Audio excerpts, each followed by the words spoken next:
نحمده ونصلي على رسوله الكريم.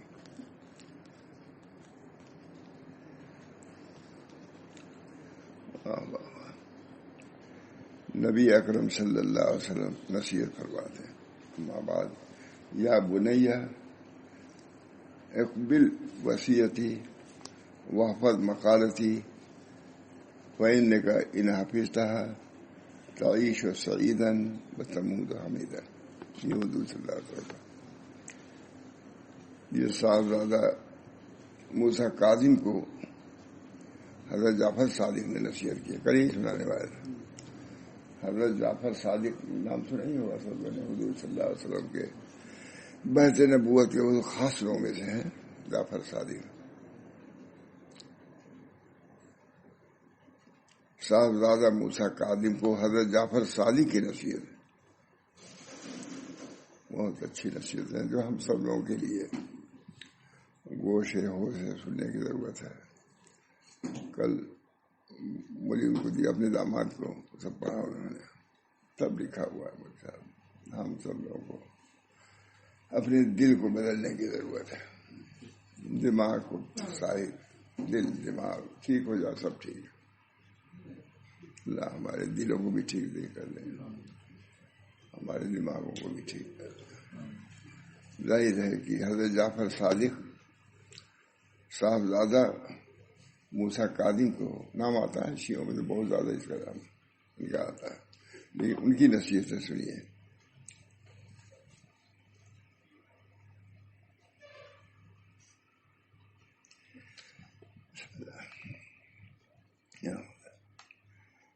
حضرت حشیم فرماتے ہیں کہ حضرت جعفر صادق کے بعد شاگردوں اور رفقا نے مجھے بتایا وہ ایک مرتبہ حضرت جعفر صادق سے ملنے گئے. آپ کے سامنے آپ کے صاحبزادے حضرت موسیٰ کاظم بیٹھے ہوئے تھے. ملنے گئے لڑکے بیٹھے ہوئے ہیں اور آپ اپنے صاحبزادے کو نصیحت فرما رہے ہیں. یہ نہیں کہ دوسروں کو نصیحت اپنے سے غافل نہیں. بس آپ کا کیا ہے وَأَمُرْ أَهْلَكَ بِالصَّلَاةِ وَاصْطَبِرْ عَلَيْهَا. وَاصْبِرْ نَفْسَكَ کیا ہے نفسك عَلَى الصَّلَاةِ وَاصْطَبِرْ عَلَيْهَا وَأَمُرْ أَهْلَكَ بِالصَّلَاةِ وَاصْطَبِرْ عَلَيْهَا. اپنے لڑکے کو کیجیے آپ بھی ڈٹے رہیے اس پر. نصیحت اپنے بیٹے کو بھی نصیحت کیجیے. اس کا سلسلہ ایسا ختم ہو رہا ہے خواص کے باہر تو ہے اندر نہیں ہے. جا رہے تھے یہ خواجہ صاحب ہیں انہیں کی ولیمہ میں جا رہے تھے ہم لوگ. تو اس میں امیر جماعت جو تھے مولانا کمال صاحب انہوں نے کہا اور نادر علی خان بھی تھے علی گڑھ میں بیٹھے تب میرٹھ گئے ہم لوگ. دیکھیے میرٹھ کے آدمی میرٹھ کا ذکر بھی آ گیا. ہم لوگ میرٹھ جا رہے تھے خواجہ صاحب کے ولیمہ میں. میں تھا تو امیر مولانا کمال الدین صاحب بھی تھے اور بھی دو ایک خاص درخواست آدمی تھے. تو ہم ملاقات ہوئی نادر علی خان سے. وہ امریکہ سے آئے ہوئے تھے. وہاں ہم لوگ بیٹھے تو درمیان میں کمال صاحب نے کہا مولانا اندر بھی کام ہونا چاہیے. انہوں نے کہا کہ عورتوں میں بھی کام ہونا چاہیے. میں نے کہا ٹھیک ہے دکھ گیا گھر میں سے. کہا نہیں آپ مجلس ضرور کیا کیجیے. اس زمانے سے الحمدللہ وہ مجلس ہو رہی ہے. جمعرات کو ہوتی ہے بہت عورتیں آتی تھیں پہلے.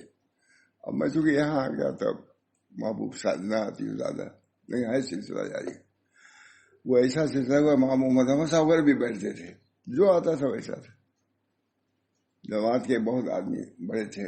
مولانا لڑکے ہیں محمد حسن وہ بھی بہت زبردست تقریر کیا انہوں نے. بہرحال تو یہ سلسلہ ہے اپنے میں بھی نصیحت کا سلسلہ رہنا چاہیے. اللہ تعالی ہم سب لوگوں کو اپنے اہل کی اصلاح کی بھی توفیق محمد. اہل و عیال تو پہلے ہمارا صاحب یا ایھا الذین آمنوا قوا انفسکم واہلیکم نارا، اے لوگوں اپنے اہل قوا انفسکم واہلیکم نارا، اپنے اہل کو بھی آگ سے بچاؤ۔ معلوم ہوا کہ اہل کو بھی نصیحت کرتے رہنا چاہیے۔ اولا تو اپنے ہی سے کرنا چاہیے، اپنے کو کرنا چاہیے۔ سب سے پہلے نصیحت تو اپنے، نصیحت کا مستحق اپنا نفس ہے، اس کے بعد اہل و عیال ہے۔ وَأَنذِرْ عَشِيرَتَكَ الْأَقْرَبِينَ، قرآن کہہ رہا ہے وَأَنذِرْ عَشِيرَتَكَ الْأَقْرَبِينَ، اپنے قریبی لوگوں کو ڈرائیے، ہے ہی نہیں قرآن۔ پھر حضور صلی اللہ علیہ وسلم نے بلایا، اے فاطمہ فلاں فلاں، ہے بہت مشہور ہوا گیا، اپنے کو آگ سے بچاؤ، میں کچھ کام نہیں آؤں گا۔ تو نبی صلی اللہ علیہ وسلم فرما رہے ہیں، تمام لوگوں کو خطاب کیا، اپنے چچا کو، ان کو، بیٹی، اے فاطمہ اپنے کو آگ سے بچاؤ، میں نہیں بچا سکتا۔ اس دن نسب کام نہیں آئے گا، تمہارا عمل کام آئے گا، نسب کام نہیں آئے گا، عمل کام آئے گا۔ ہر آدمی اپنی نجات کا ذمہ دار ہے، وہ عمل سے ہوگا۔ نبی اکرم صلی اللہ علیہ وسلم کی سفارش اصل نہیں ہے، اصل اپنا عمل ہے۔ اللہ تعالیٰ ہم سب لوگوں کو خود اپنی اصلاح کی فکر پیدا فرمائے، اور اپنے بال بچوں کی کوشش ہوگی، سوال ہوگا، یا ایھا الذین آمنوا قوا انفسکم واہلیکم نارا، اے انسان، یا الذین آمنوا، اے ایمان والو، اپنے نفسوں کو بھی بچاؤ آگ سے، اپنے اہل و عیال کو۔ اللہ ہم سب کو اس کی توفیق مرحمت فرمائے۔ اب سناتا ہوں، دیر ہو جائے گی۔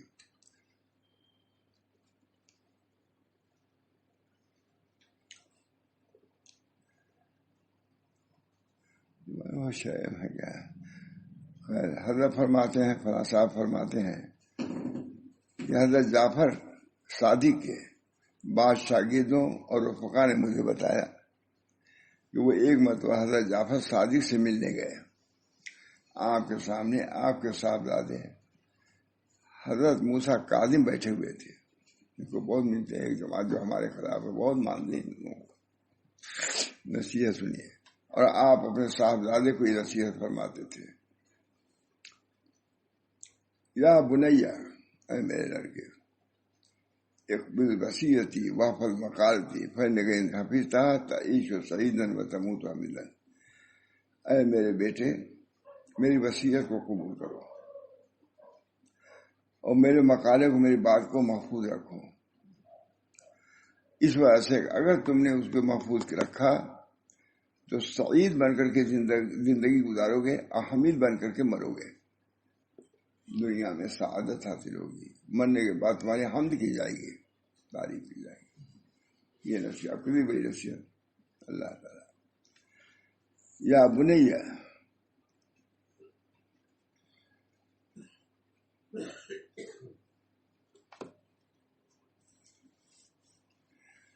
من رضی بما قسم له استغنى ومن مدع علیہ الی ما فی به غیرہ مات فقیرا، اے میرے لڑکے جو تقسیم کیا گیا اس سے راضی ہو جاؤ، جو قسمت میں تمہارے ہیں اس سے راضی، کیونکہ راضی نہ رہنے سے کوئی بنے گا نہیں، راضی رہنے سے اللہ راضی ہو جائے گا۔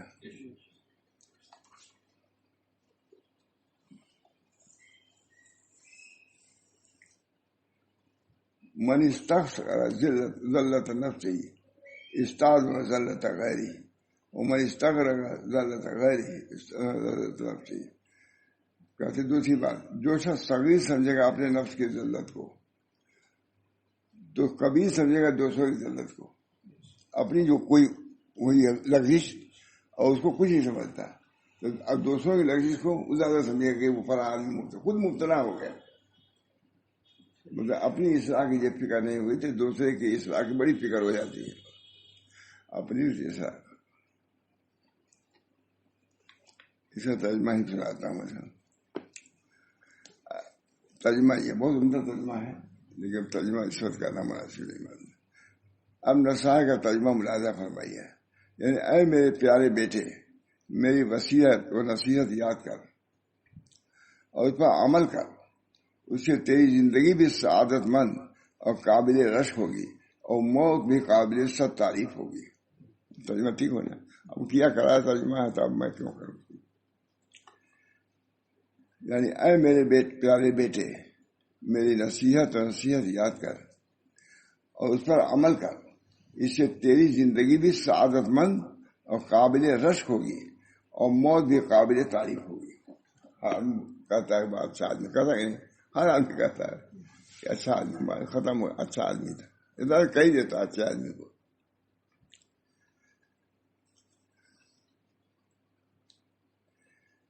اے میرے پیارے بیٹے، جو شخص اللہ کے تقسیم پر راضی ہو جائے وہ غنائے قلبی کے ذریعے غیر اللہ سے مستغنی ہو جائے گا۔ جس کو جو ملا ہے اس پر راضی ہو گیا، جب راضی ہے تو پھر غیر اللہ کے کیوں جائے گا؟ اتنے بڑے آدمی نصیحت کر رہے ہیں اپنے بیٹے کو، کہیں مجمع میں نہیں، بیٹے کو نصیحت کر رہے ہیں، تنہائی میں نصیحت کر رہے ہیں۔ اے میرے پیارے بیٹے، جو شخص اللہ تعالیٰ کی تقسیم رزق پر راضی ہو جائے وہ غنائے قلبی کے ذریعے غیر اللہ سے مستغنی ہو جائے گا، اور جو غیر کے مال پر طمع یا حسد کے طور پر نگاہ رکھے گا وہ فقیر و مسکین ہو کے مرتا ہے، دوسروں کے چکر میں کچھ نہیں کرتا، فلاں یہ ہو گیا، پہلی نصیحت کے لیے ہمیں۔ اور جو غیر کے مال پر طمع یا حسد کے طور پر نگاہ رکھے گا وہ فقیر و مسکین ہی مرتا ہے، اور جو شخص اللہ تعالیٰ کے دیے ہوئے رزق پر راضی نہ ہو وہ اللہ جل جلالہ پر برے اور غلط فیصلے کرنے کی تہمت لگاتا ہے، فخر و فاقہ ہے اور راضی نہیں ہے، تو کیا ہے اس کے دل میں خیالات آئیں گے، اللہ تعالیٰ ہی پہ خیال آئیں گے۔ اس سے اپنے قلب کو بچاؤ، اگر تنگی توشی آئے تو صبر کرو، سمجھو کہ اللہ کا فیصلہ یہی ہے، جب اس پر راضی رہو گے اللہ تعالیٰ خوشحالی بھی عطا فرما دیں گے۔ ہوتا ہے بہت سے لوگ تنگ دست ہوتے ہیں، خوشحالی بھی آ جاتی ہے۔ دوسرا، جو شخص اپنے گناہ کو کم سمجھے اور غیر کے گناہ کو بڑا سمجھتا ہے تو یہ بدبختی کی علامت ہے۔ اپنا کبیرے میں مبتلا ہے لیکن دوسرے کے صغیرے پر لعن طعن کرتا ہے، تو اس نے چھوٹا گناہ کیا، آپ بڑے گناہ میں، اس کی پرواہ نہیں، چھوٹے کی پرواہ۔ جو شخص اپنے گناہ کو کم سمجھے اور غیر کے گناہ کو بڑا سمجھتا ہے تو یہ بدبختی کی بات ہے، اور جو غیر کے گناہ کو کم سمجھے اور اپنی لغزش اپنے گناہ کو بڑا سمجھتا ہے تو یہ نیک بختی کی علامت ہے۔ اس سے بڑھ ہے اللہ کو، اور اپنے چھوٹے صغیرہ پر بھی نکیر کرتا ہے اپنے اوپر۔ تیسری، جو شخص دوسرے کو عیوب کو ظاہر کرے تو اس پاداش میں کسی وقت اس کے اہل خانہ کے چھپے ہوئے عیوب ظاہر ہو جائیں گے۔ ہر وقت دوسروں کو عیوب کو بیان کرتا ہے تو اللہ تعالیٰ اس کے عیوب کو کھول دیتے ہیں۔ لکھا ہے حدیث میں آیا ہے کہ اگر کوئی شخص 70 پردے کے اندر کوئی نیک کام کرتا ہے تو اللہ تعالیٰ اس کو ایک نئی دن ظاہر فرما دیتے ہیں۔ ہمارے امام محمد صاحب بہت کہتے تھے کہ بعض بزرگان ایسے ہیں جو روزہ رکھتے تھے ہمیشہ، لیکن ان کی بیوی کو تک بھی پتہ نہیں چلا کہ وہ روزہ رکھتے ہیں، لیکن اللہ تعالیٰ نے ظاہر کر دیا، تب تو ہم لوگ کو معلوم ہو گیا۔ یہ مولانا کہتے تھے محمد صاحب، انہوں نے چھپایا پورا، بیوی تک کو اطلاع نہیں کیا۔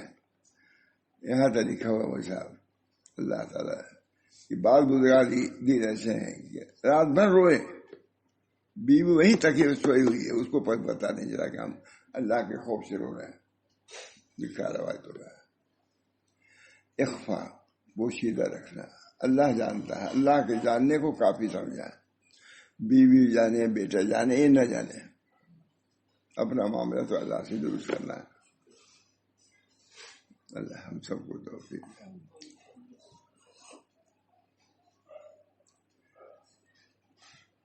لہذا دوسروں کی پردہ دری سے اپنے آپ کو بچاؤ تاکہ تمہاری پردہ پوشی اللہ کے ہاں سے ہوتی رہے۔ دوسروں کے عیب کو ظاہر نہ کرو. اقیلو ذوی الحیات اثرات ہیں، ابو داؤد میں روایت. جو یہ وجاہت لوگ ہیں ان کے عیب سے پردہ پوشی کرو، نظر انداز کرو اس کو. اقیلو ذوی الحیات اثرات لگزش، تو دوسروں کی لگزشیں ہیں ایک ایک لے کر کے نہ ابھارو، نہ کہو، نہ لکھو. اسی نصیحت اپنے بچوں کو کر رہا ہے.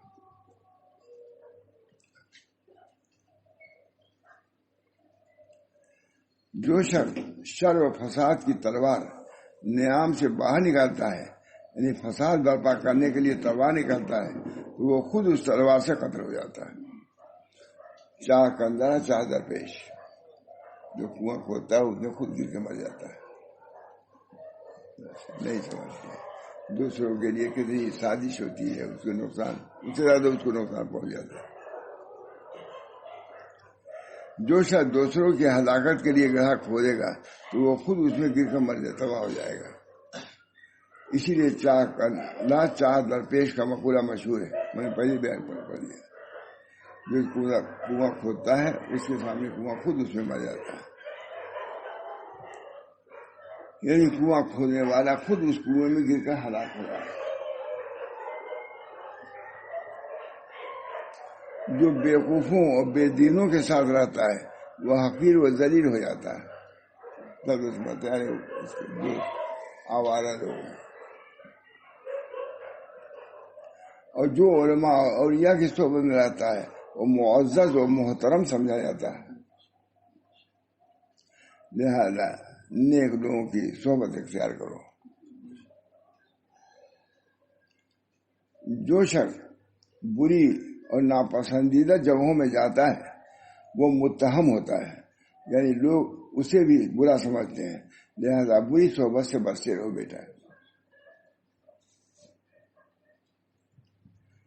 اے پیارے بیٹے، لوگوں پر عیوب کی تہمت نہ لگاؤ. یہ کتنی بات. اے پیارے بیٹے، لوگوں پر عیوب کی تہمت نہ لگاؤ، ورنہ تم بھی مقابلے میں تجھ پر تہمت لگائیں گے، تم پر بھی تہمت لگائیں گے.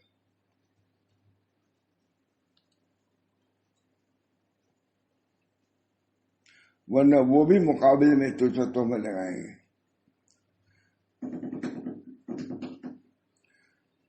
بے فائدہ امور میں اے بیٹے نہ گھسنا، ورنہ ذلیل ہو جاؤ گے. معمولی چیز پر گھسے اسی میں لگے ہوئے، معمولی کوئی مقصد نہیں، نہ دینی دنیوی. حضرت عمر نے کہا میں سبالل ہونا تم کو پسند نہیں کرتا.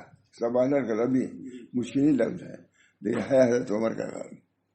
بہت سناتے تھے حضرت، بہت سنا صاحب سے میں تم کو سبالل ہونا گوارا نہیں کرتا. سبالل مانے نہ دین کا نہ دنیا کا، اس کا ترجمہ یہی ہے. سبالل مانے نہ دین کا کام نہ دنیا کا کام، اسی بیکار ہے، ادھر کرا ہے، کوئی کام نہیں.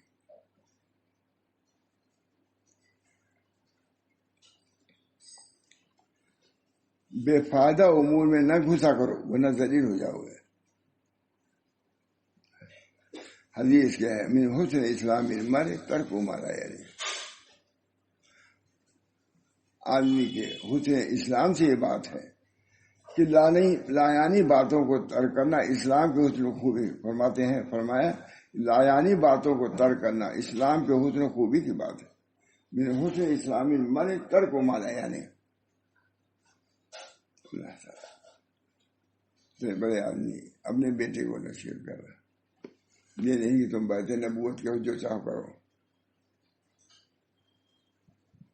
حضرت زین العابدین شادینی کے باپ ہوں، ان کے باپ شاید وہ رو رہے تھے. میں کبھی سنایا تھا پورا اب تک نہیں ملا مجھ کو. حضرت کی خاص بیعت دوسری بیعت نے حضرت کی نقل ہے، ہمارا ملا تو ناقص ہے، وہ نہیں نقل کیا. رو رہے تھے، زاروں قطار رو رہے تھے، بے ہوش ہو گئے خانہ کعبہ میں. اے ذات، اگر آپ ہم غریبوں کی مدد نہیں کریں گے، آپ ہم غریبوں کی طرف نہ دیکھیں گے، تو کون دیکھے گا؟ کب بے ہوش ہو گئے. حضرت زین العابدین کتنے بڑے آدمی مولانا، بہت بڑے آدمی. زین العابدین کا تو خاص مقام ہے عبادت میں. جو وضو کرتے تھے چہرہ زرد ہو جاتا تھا.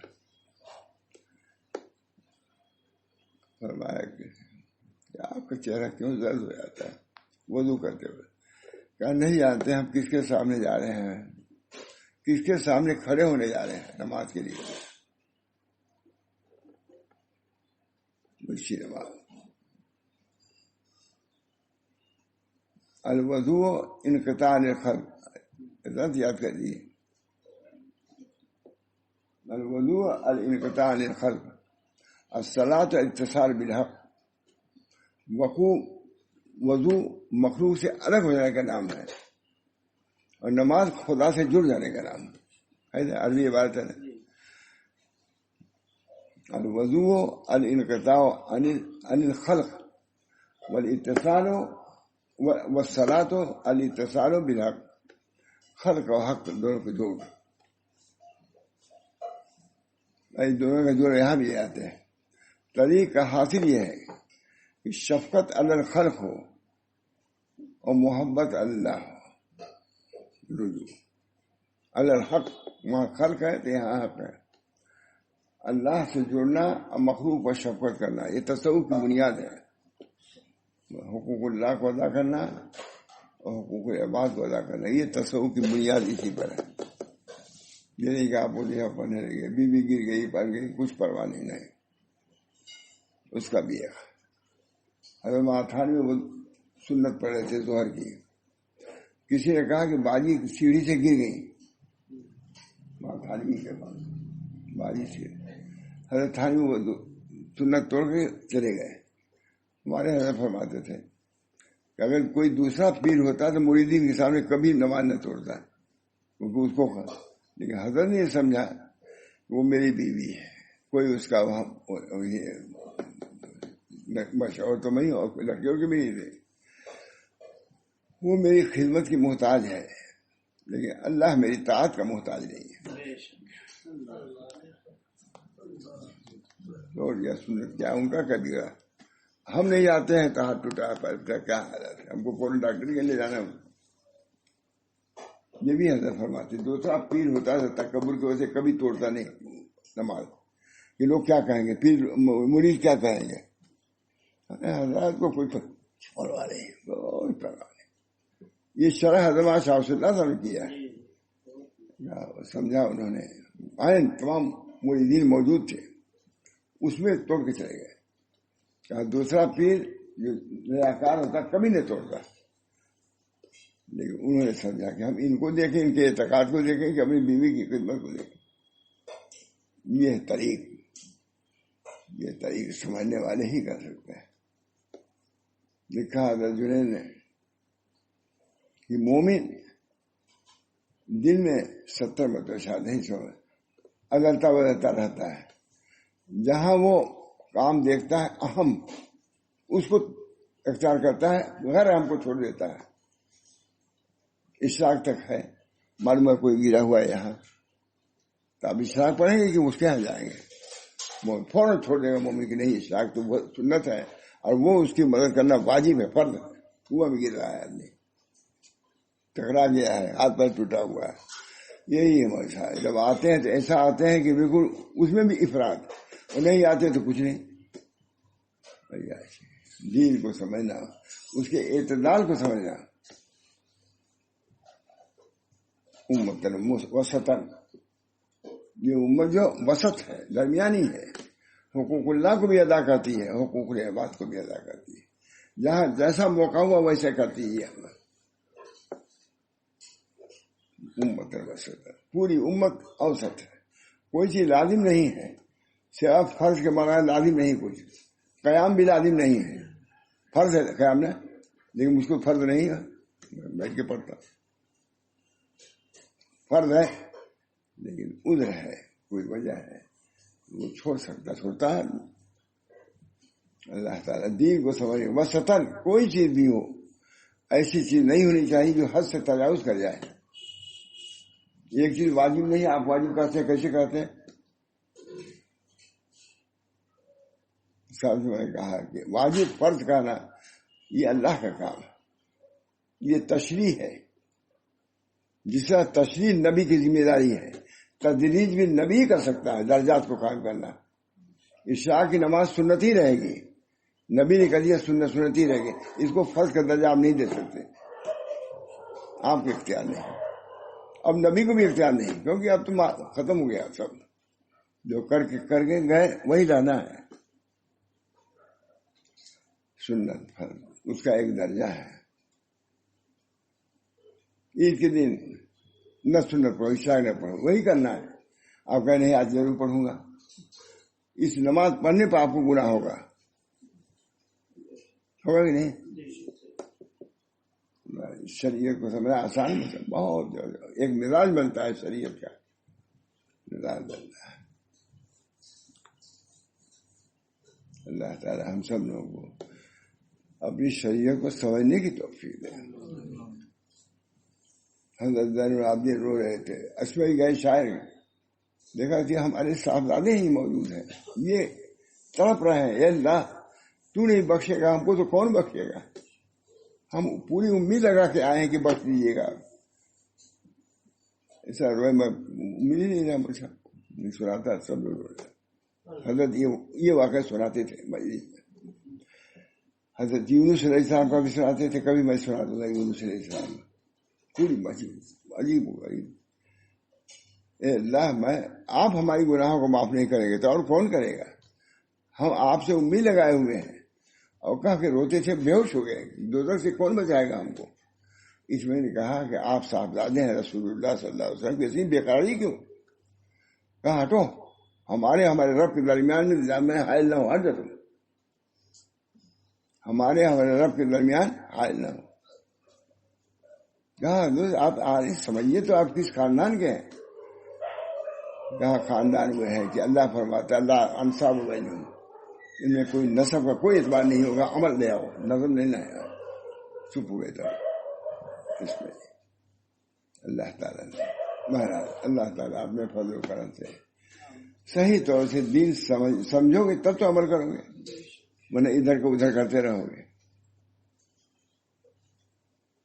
رفق کے بھی مواقع ہیں اور عنف کے، سختی کے بھی مواقع ہیں، کہاں سختی کی جائے کہاں نرمی کی جائے، اس کے مواقع ہیں۔ این نباشرو، ہم کیسے کریں؟ بمن نباشرو، متا نباشرو، سابق صاحب متدی لکھ رہے ہیں کہ ہم کو دعوت میں تبلیغ میں ہم کو دیکھنا ہوگا کہ ہم کس طریقے سے اس کو پیش کریں۔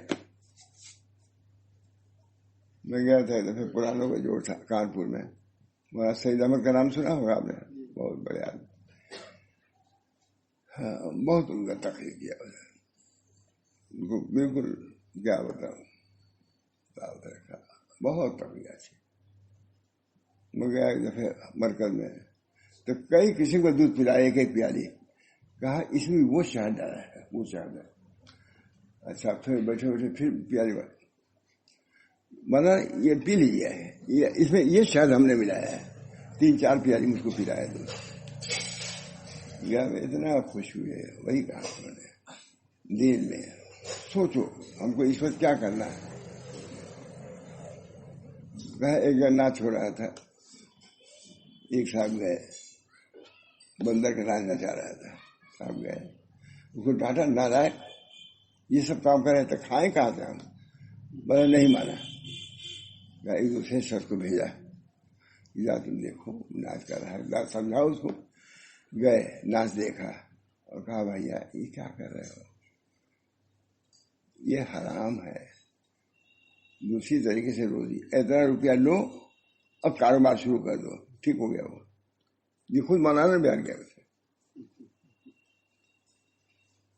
فرمایا کہ پرانوں کو جوڑ تھا، اور مجھ کو تو نئے میں لوگ نہیں تصدیق کرتے، وہاں پرانوں میں میرا شمار تھا۔ مولانا نے بیٹھایا کہا پرانے ہونے، دیکھو پہاڑ جتنا پرانا ہو رہا ہے اتنا ہی نفع بخش ہو رہا ہے، جیسے کسی ساتھ نکل نہیں نہیں، سمندر جتنا پرانا ہو رہا ہے اتنی اس کا نفع ظاہر ہو رہا ہے۔ سمندر پہلے نہیں رہتا، پیٹرول کہاں سمندر لوگ کہتے نام بھی ہم لوگ نہیں سنتے تھے،